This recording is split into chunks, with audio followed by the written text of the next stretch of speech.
All right, good morning, everyone. Just want to say welcome. And if you guys have your Qt books, if you guys have your Qt, let's all turn to our Saturday passage. And it's also the Numbers chapter 18, verse 21 to 32. So this is the passage that we have. Very straightforward story. And as we are going through the book of Numbers, the book of Numbers is always up and down, right? It's kind of like that bad Korean drama. Like every episode is something new, like sometimes it's a good thing, sometimes it's bad things, just very emotional. But, we see this drama and this kind of the relationship that God is building with his people. And today, passage that it comes down, it's a very straightforward passage, actually. Basically, God tells the Israelites, give your tithing, which is a tenth of your possession, to the Levites, because the Levites, they are a separate group of people that will be doing a special work for the Lord. And then to the Levites, he says, you give your portion of tithing to the Lord, right? So there's this repetitive theme of tithing, right? Where the Israelites are supposed to give their portion to the Levites, and the Levites are to take them and then give their portion to the Lord. And then, there's this kind of like that cycle that is going on here, right?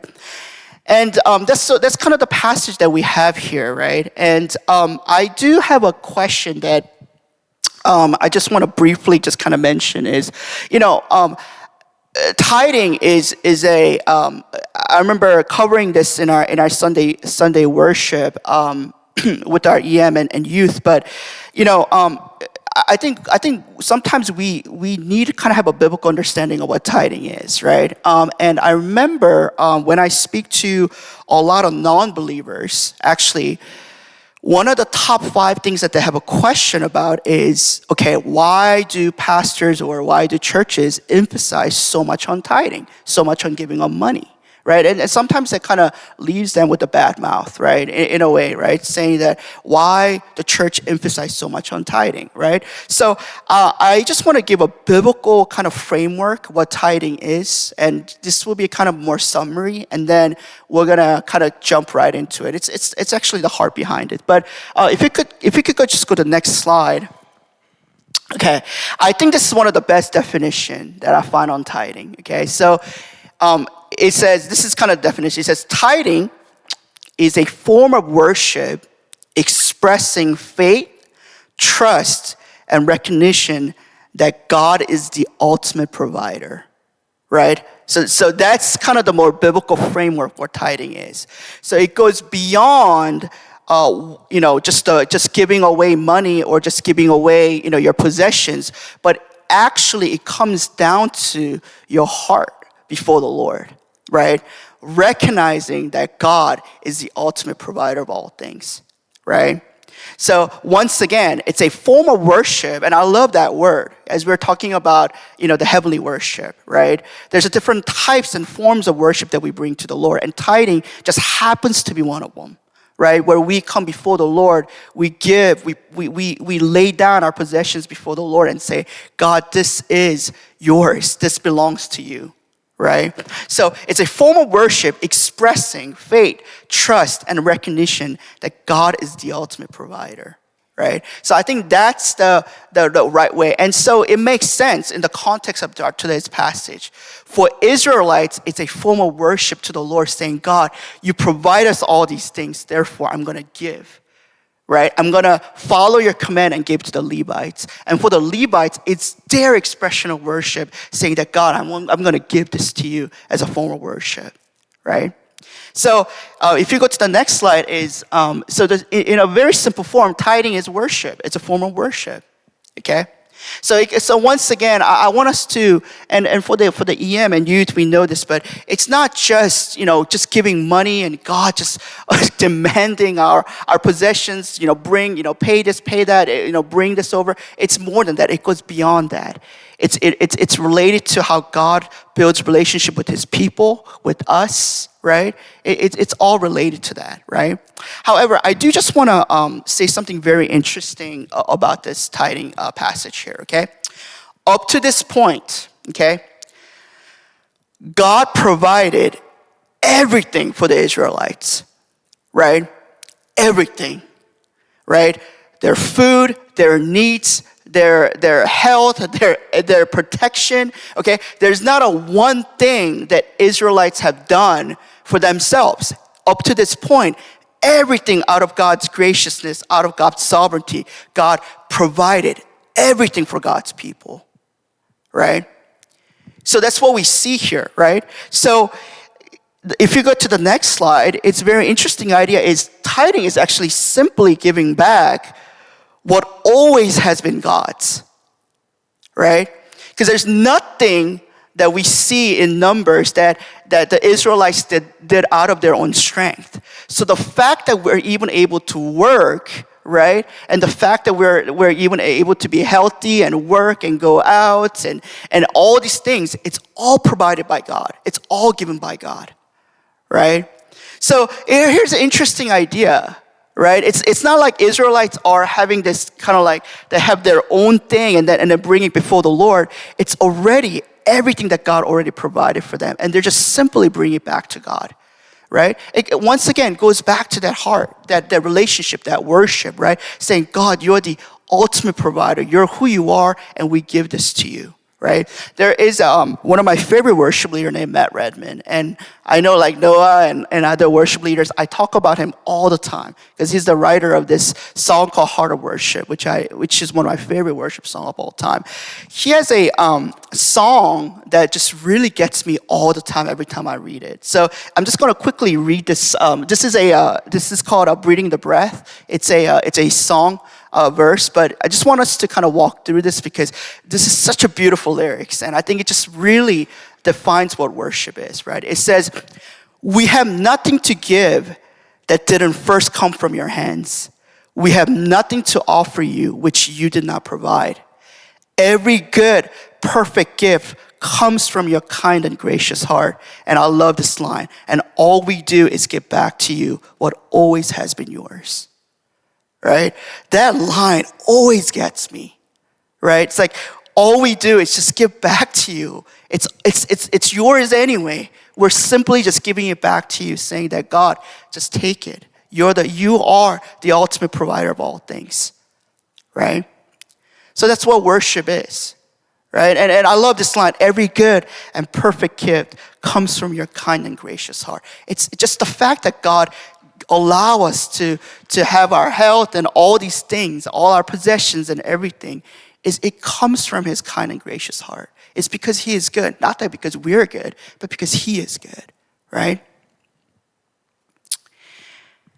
So that's what I think the kind of the healthy way of to see the tithing, right? But also, if you look at verse 29, it talks about this, right? It says, you must present as the Lord's portion the best and the holiest part of everything given to you, right? So what the Lord is saying is when you come before the Lord, give your best and the holiest part of everything to you, right?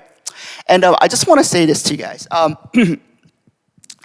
As a human being, okay, our nature is that when we value someone or when we love someone or when we honor someone, right, we usually want to give a best part of us to them, right? I mean, it's just a human nature, right? Right?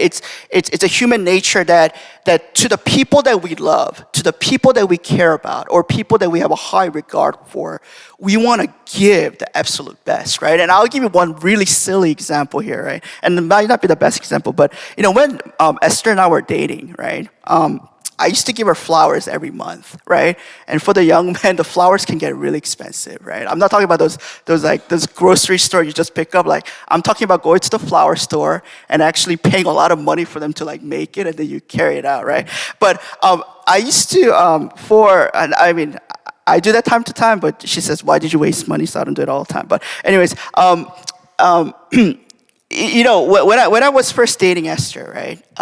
There was a part of me that was like, I still do, but there's a part of me that was like I want to give like absolute best for her, right? So I remember walking into a flower store and I would say like they would have like designer, like the flower of the day, and it's the most expensive flower that they have on that day, right? It's kind of like a designer flower, right? So I would always pick that. I'll be like, can I have that, right? And then I will bring it over to her for every month. And it's because deep inside in my heart, I loved her and I wanted to just give her the best part, right? Okay? It's the same thing with our relationship with God, right? The moment we start to give less than our best to God is the moment we need to check our heart, right? That's what one of the pastors told me. Is the moment we start giving our less than our best to the Lord, then that's the moment we need to check our hearts. Because God absolutely deserves our best, right? He does. Because ultimately, He gave His best to us, which is His Son, right? He gave His everything to us, right? So it's not actually a demand. Actually, it's a very natural thing. If you love someone, if you care about someone, if you have a high value for that someone, then you want to give your best to the Lord, right? It's all natural part of it. So once again, it comes back to this heart issue, right? It really comes back to the heart. Okay. Lastly. Actually, next slide, please. Just let me summarize just that portion. It's just giving our best to God is about our heart posture, right? Not the demand or command. When I brought flowers for Esther, it didn't feel like a demand or command for me, right? It felt very natural for me. I wanted to do it, okay? I wanted to give my best to the Lord. I wanted to give my best for Esther, right? So that's all part of it, right? I just want to say this one last thing, right? Okay. If bringing our offering and bringing our tithing to the Lord means that recognizing God as the ultimate provider, right? Then, can we go to the next slide? I'll just finish with the slides.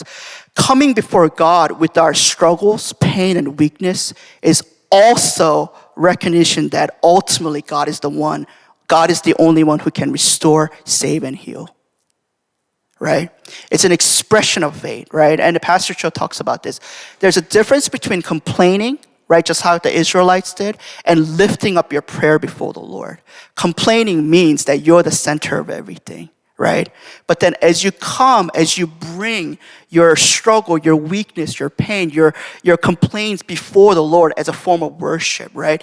Ultimately, what you're saying is there's an expression to say, God, you're the only one who can heal this. You're the only one who can restore me. You're the only one who has an answer for me. Right? That's why I think when Jesus says that woman, right, who tells the Samaritan woman who says, her son is sick, and then Jesus tells her, saying, it's not good to throw the bread to the dogs, right? And then the woman says, but even dogs, right, eat crumbs from the table, right?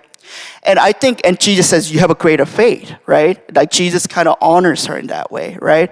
But I think ultimately what that woman was saying is, Jesus, I will eat the crumbs because I know you're the only one who can do this, right?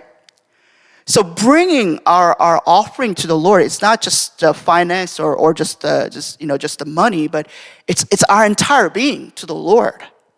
Right? We bring our joy, we bring our struggle, we bring our sorrow to the Lord and say, God, you're the ultimate one. Right? It stops with you. You're the very purposed one, right? We bring our everything to you, right? So the fact that we come before the Lord, that's just an act of worship before the Lord, right? So I just want to end with this, right? I mean, with our church this season,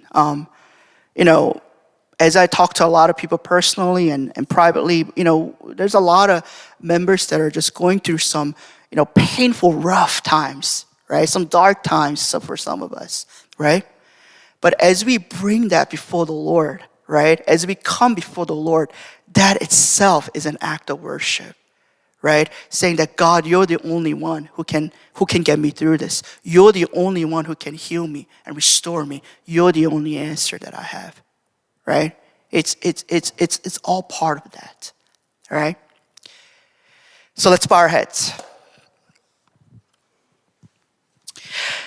You know, Saturdays can be rough for a lot of us, and especially coming early in the morning can be just physically, you know, emotionally. Sometimes it can be draining. But the fact that we're here before the Lord, it's basically just saying, God, like we come before you because we recognize that you're the ultimate one, right? So whatever we have today, whether it is our pain, our sorrow, our disappointment, whatever that is. It's our, maybe some of us having the best season of our lives. Whatever it is, let's bring it before the Lord and say, God, you're the ultimate provider. You're the ultimate one that can carry me through. But not only that, all the blessings and all the gifts that I receive ultimately comes to you. So I want to give back. All right. So let's spend some time going before the Lord this morning.